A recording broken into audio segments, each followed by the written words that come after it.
Today I'm going to be testing out this grid style mortar rack. The original idea was to make a 40 shot rack in the same box style that I had made for my DR9 tubes. But then I made that 6-shooter design and it kind of made me rethink my idea. So this is the design I settled on. It has a lot of similar features to that 6-shooter rack. The top and middle layers have holes drilled in them for those tubes to slide in.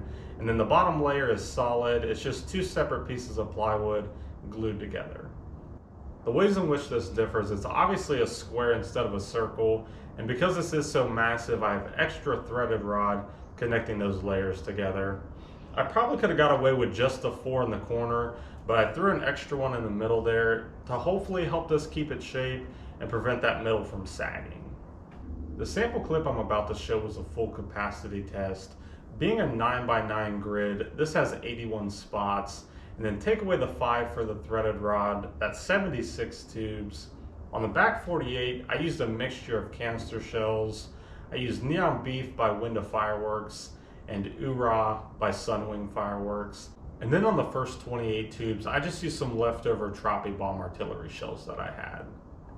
Being my first time fusing this rack, I wasn't really sure what would look the best, so I just settled on a zigzag pattern of pink safety fuse for most of this, tied it in some quick fuse at the end.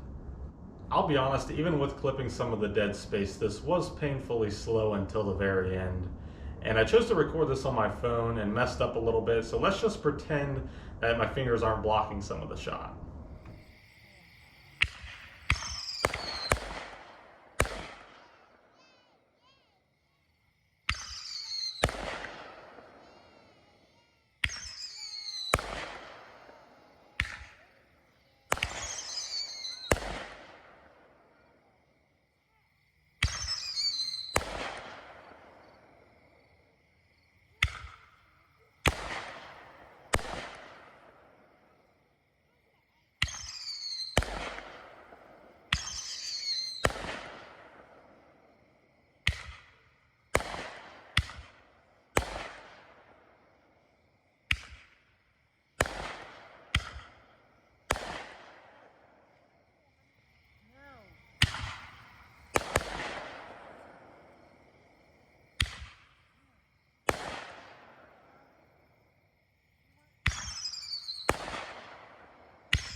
I have a couple ideas of better ways to fuse this. The first of which being, if I was going to be using that pink safety fuse again, I'd probably start with one single fuse, branch that into 9 separate fuses, and then tie one of those fuses into some quick fuse and have that zigzag for the back 3 or 4 rows. I think that would look really nice.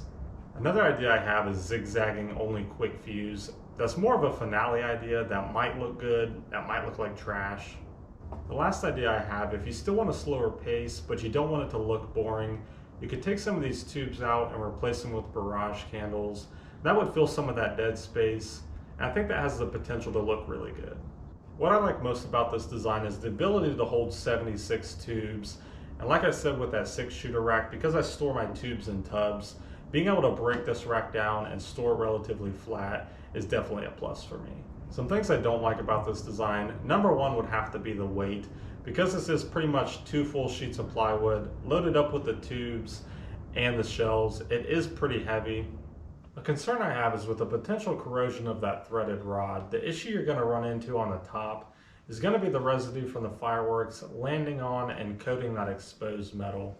The issue that I could see for the underneath side of this is that because I'll probably only be using this at nighttime when I light fireworks, I can see the moisture coming up through the grass, getting to that exposed metal and causing some rust. This is not really a huge issue, just a little bit of extra maintenance. I'll probably have to hit those areas with a wire wheel every so often. Let me know if you think of any shell kits I should try in this, and like always, thanks for watching. I'll see you on the next one.